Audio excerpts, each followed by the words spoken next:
자, 이번에는 어떻게 생각하십니까? 순서를 진행해 보겠습니다. 패널 네 분의 속 깊은 판단을 들어보시죠.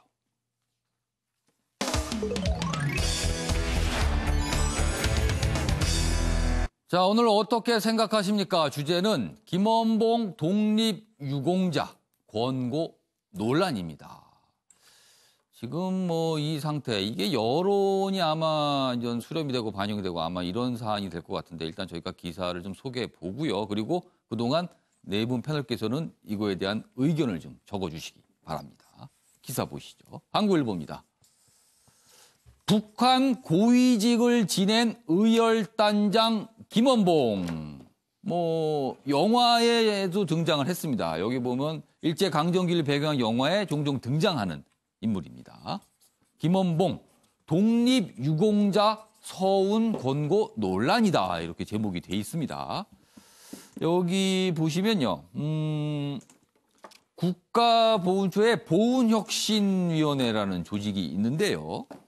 이렇게 결정을 했습니다. 광복절을 기준으로 평가를 해야 된다.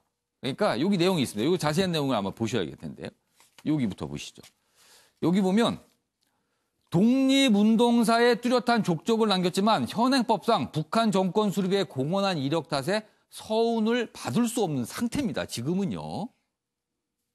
독립운동을 했지만 북한 정권 수립에 공헌을 했기 때문에 안 되는 거죠. 지금 상황. 그런데 이 보훈혁신위원회가 최종 의결한 권고안에 따르면 일제강점기에 독립운동을 벌인 사람들은 어떤 이유에서든 폄훼돼서는 안 된다면서 사회주의 계열 독립운동가들도 적지 않게 독립유공자로 선정되어 왔지만 여러모로 아직은 미흡하다. 그러면서 김원봉 독립유공자 서운을 줘야 된다. 이렇게 권고를 했다는 내용입니다.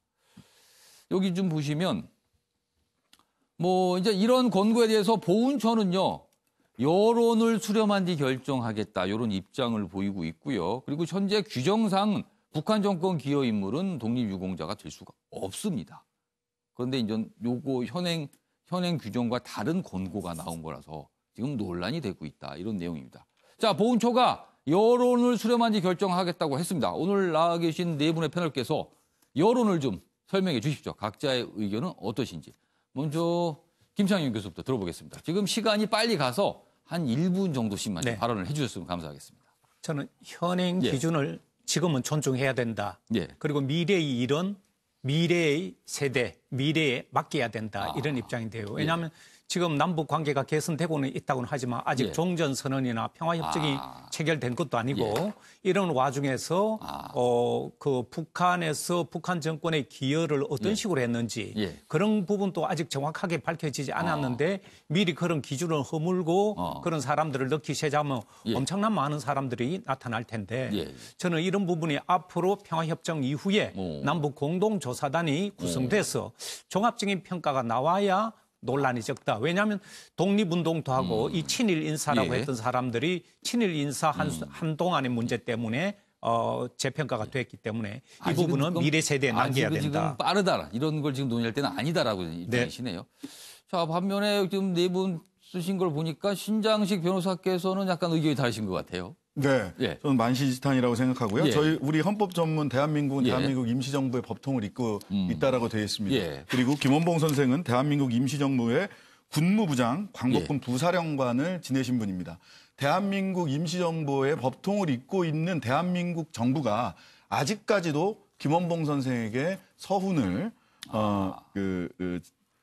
독립유공자 서훈을 수여하지 못했다는 것이 오히려 헌법 전문에 나타난 정신도 위배하고 있었던 것이다, 스스로. 늦었다, 지금. 1945년 8월 15일 당시 대한민국 임시정부의 법통을 잇고 48년에 그 건국된 대한민국은 당연히 만시지탄이다. 서운을 드려야 된다. 주는 것이 맞다. 이런 입장이신 거네요. 자, 정군기 교수께서는 뭐 여러 가지 써셨는데 전체적으로 보면은 안 된다는 입장이시로 쓰신 것 같으네요, 지금.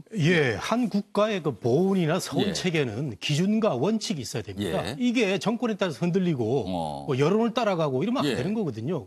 그중에서도 저는 보훈혁신위원회라는 이름이 굉장히 생소하고 보훈을 어떻게 혁신을 한다는 건지 이건 뭐 우리 경제 시스템이 적용돼야 될 단어를 쓰고 있는데 여기서 지금 이제 김원봉 북한 정권의 3인자였습니다. 그래서 우리 보훈 기준에는, 서훈 기준에는 북한 정권에 참여한 인사는 안 된다고 돼 있거든요. 이런 인사를 지금 다시 보훈 서훈을 하겠다. 이러면 우리 대한민국 시스템이 무너지는 거예요. 예를 들어서 28 독립선언서를 이광수가 썼는데 그 사람 다 사면해가지고 독립유공자 하는 거와 마찬가지고 김일성 주석 보천보 전투에서 독립운동 했죠. 근데 우리가 그 독립유공자로 선정하지 않은 기준이 있지 않겠습니까? 북한 정권을 세우는데 탄생했다는 것은 대한민국을 부정한 원초적인 단서를 제공했기 때문에 이런 기준은 정확히 해야 된다는 거죠. 알겠습니다. 자, 이승훈 변호사는 어떻게 생각하십니까?